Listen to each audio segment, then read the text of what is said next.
नमस्कार। स्वयं से साक्षात्कार में आप सभी का हार्दिक अभिनंदन है। हमारे साथ बनी हुई हैं सुदेशना चक्रवर्ती जी। नमस्कार। और चर्चा जिस टॉपिक पे हमारी चल रही है वो है गुरु हैं चार प्रकार। प्रज्ञान पुरुष की वाणी अनुसार हम लोग चल रहे हैं और ये चर्चा हमारी कुछ हद तक हो चुकी है और कुछ बाकी है।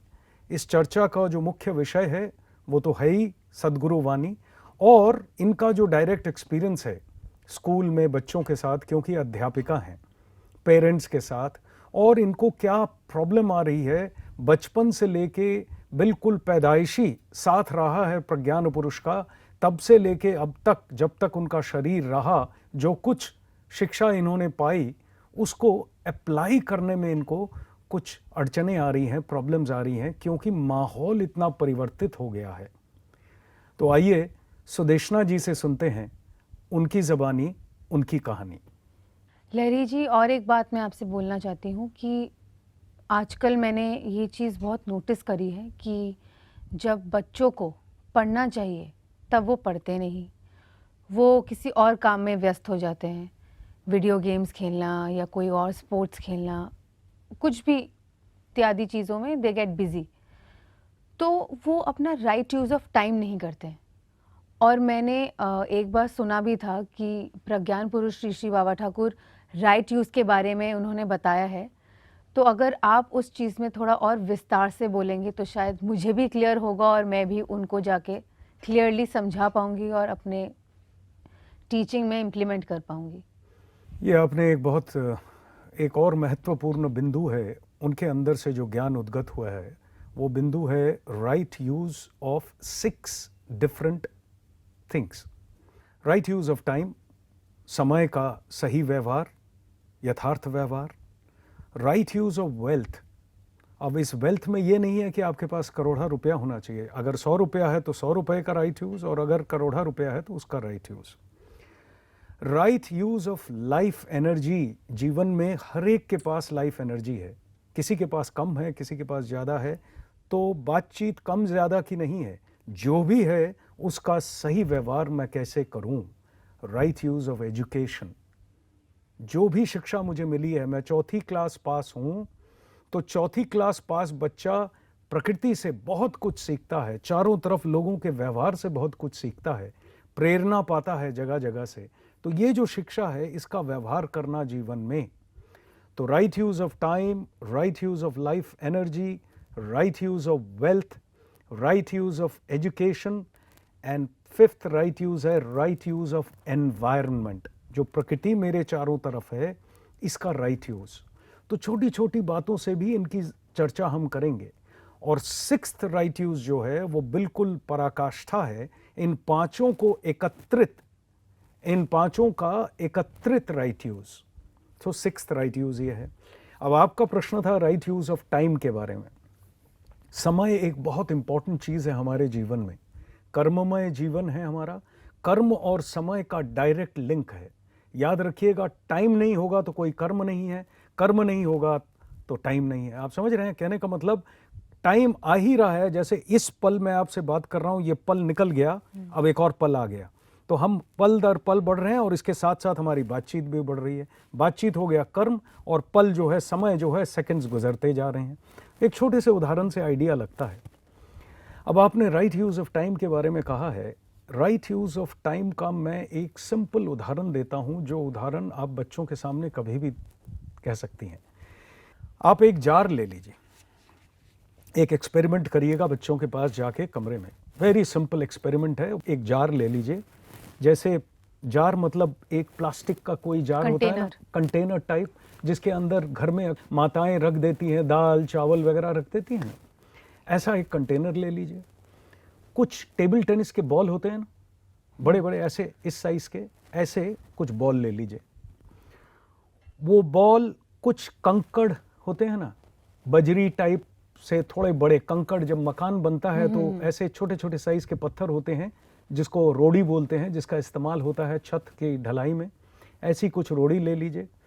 कुछ सैंड ले लीजिए, बालू या बजरी जो भी मिले आपको, और कुछ लिक्विड ले लीजिए। लिक्विड यानी जैसे जूस, टाइप की चीज हो गई, वो ले पानी लीजिए। भी ले सकते हैं। पानी भी ले सकते हैं, लेकिन जूस लेने से बेहतर रहेगा। जूस एक ऐसी चीज है, बच्चे पसंद भी करते हैं, पीते भी हैं, बच्चों को दिखाना है ना, इसलिए, और कुछ नहीं। बच्चों के पास जाइए और जाके वो बर्तन को रखिए टेबल पे, बच्चे बैठे हुए हैं सामने, और टेबल पे रखिए। तो आपने पहले टेबल टेनिस की गेंद भर दिए, बच्चों ने कहा जगह पूरी भर गई जी, हाँ जी भर गई। आपने वो रोड़ियां ली और रोड़ियां अंदर डालनी शुरू की, तो वो बॉल्स के बीच में जो गैप है, उस गैप में वो रोड़ी घुस जाएगी। घुस के बच्चों की तरफ देखेंगे और कहेंगे कि ये रोड़ी डाल दी, अभी ये भर गया क्या? तो बच्चे कहेंगे हाँ अब तो भर गया जी बिल्कुल। तो फिर उसके बाद बालू जो है, और फाइन चीज जो है, वो फाइन चीज उसमें डालिए, वो बालू उसके अंदर चला जाएगा, और बालू को बिल्कुल ऊपर तक भर दीजिए। मतलब अब कोई जगह नहीं दिख रही, कहीं से इधर से उधर देखा नहीं जा रहा है। वो जार प्लास्टिक के होते हैं तो इधर से उधर दिख जाता है।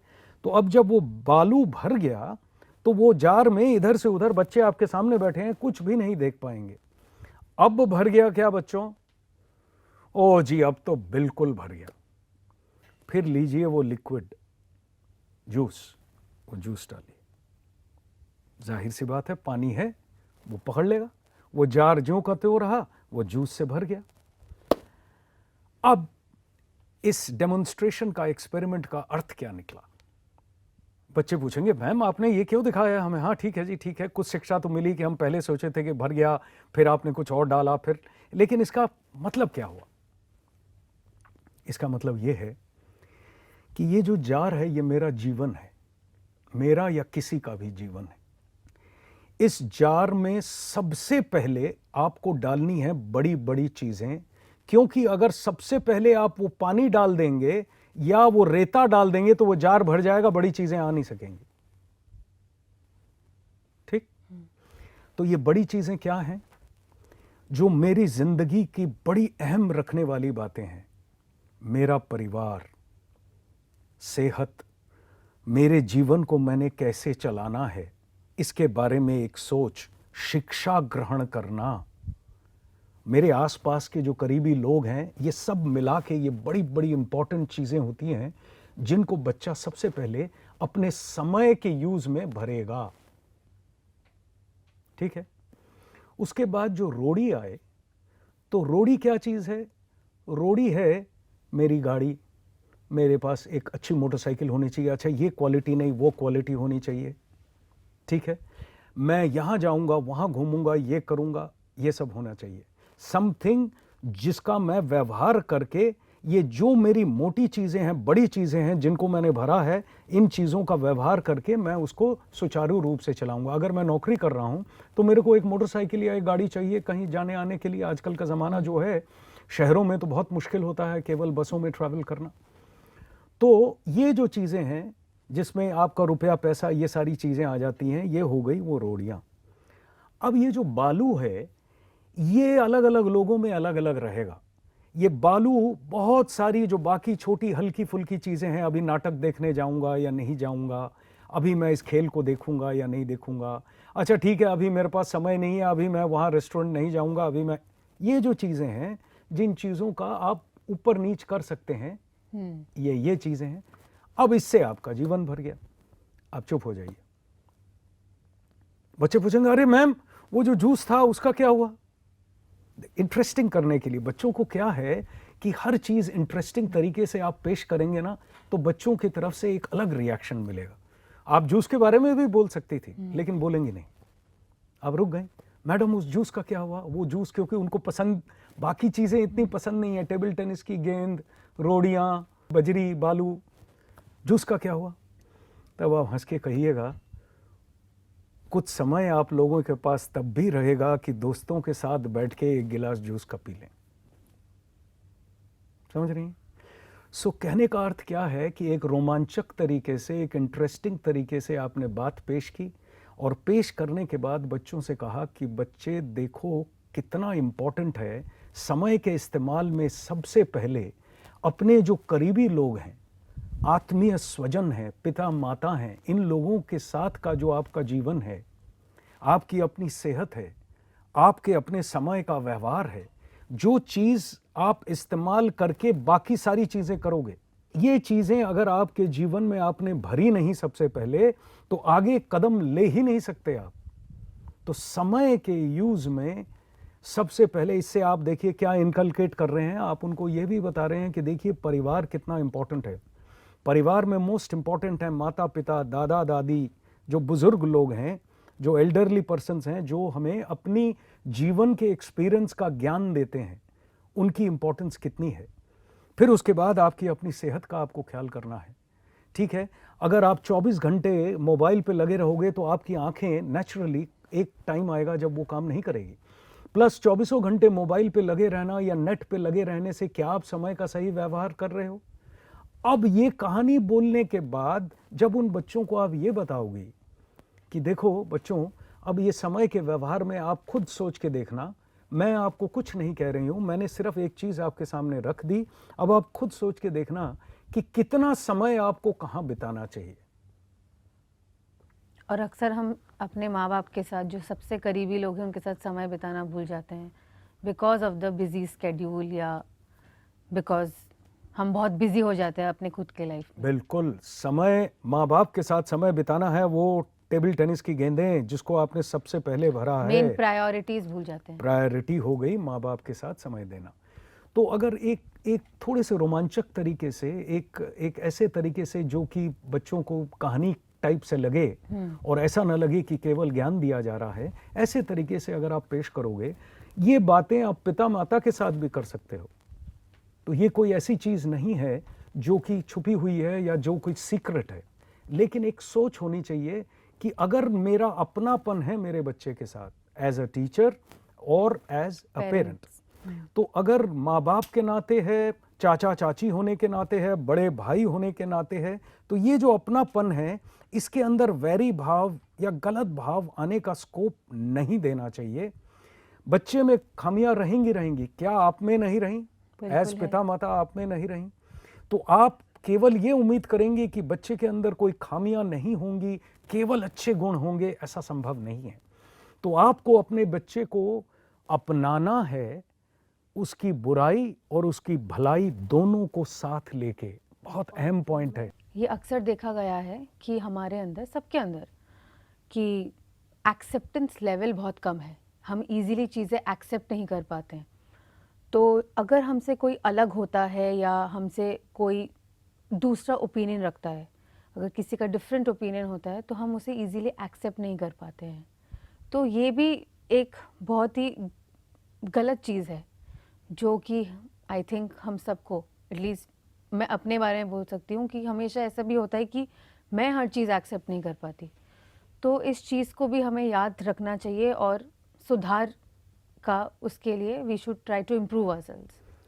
क्या तरीका है कि हम इससे सुधर के बाहर निकलें? सुधर के बाहर निकले। हम एक विपरीत ओपिनियन को या एक प्रतिकूल अवस्था, अर्थात ऐसी अवस्था, ऐसी सिचुएशन जो हमें बिल्कुल नापसंद है, उसको हम कैसे एक्सेप्ट कर लें, कैसे मान लें। प्रज्ञान पुरुष की एक बात बताता हूं, इसमें बहुत जरूरी है और इसके ऊपर बहुत बड़ी व्याख्या हो सकती है।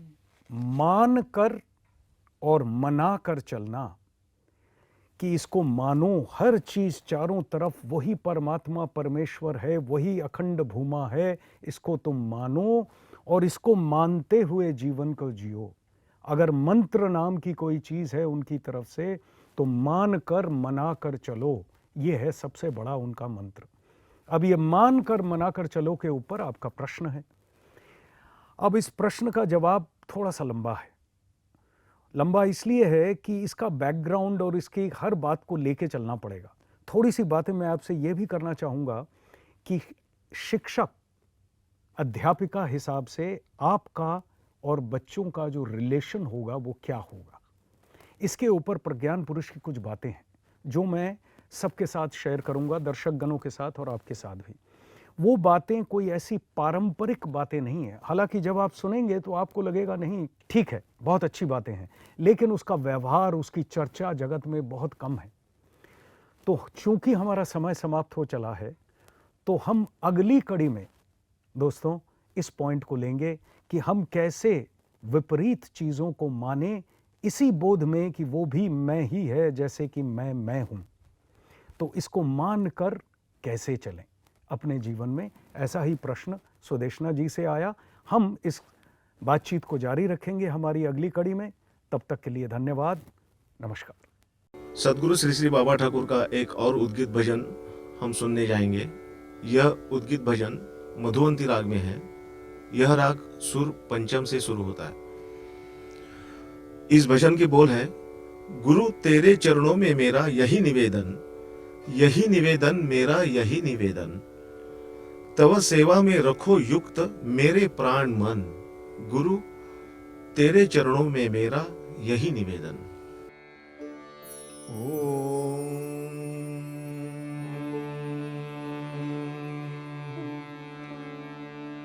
रे ना रे ना ना रे तना ना ना ना, गुरु तेरे चरणों में मेरा यही निवेदन, गुरु तेरे चरणों में मेरा यही निवेदन, यही निवेदन मेरा यही निवेदन, यही निवेदन मेरा यही निवेदन, गुरु तेरे चरणों में मेरा यही निवेदन, तव सेवा में रखो युक्त मेरे प्राण मन, तव सेवा में रखो युक्त मेरे प्राण मन, गुरु तेरे चरणों में मेरा यही निवेदन, यही निवेदन मेरा यही निवेदन, यही निवेदन मेरा यही निवेदन, यही निवेदन मेरा यही निवेदन, गुरु तेरे चरणों में मेरा यही निवेदन।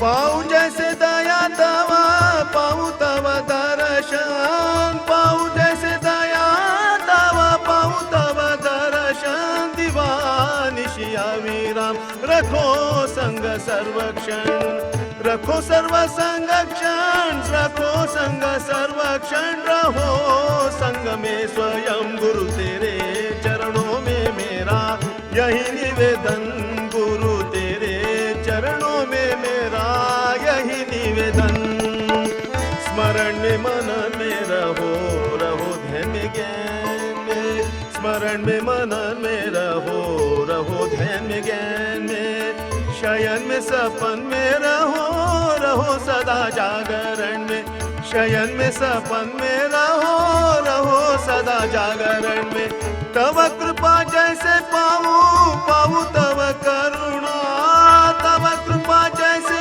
पाऊं पाऊं तव करुणा, मेरे सर्व कर्म जैसे हो तव आराधना, हो जैसे जीवन मेरा तव लीला माध्यम, हो जैसे जीवन मेरा तव लीला माध्यम, स्वतंत्र तंत्र तव लीला निकेतन, हो स्वतंत्र तंत्र तव लीला निकेतन, गुरु तेरे चरणों में मेरा यही निवेदन।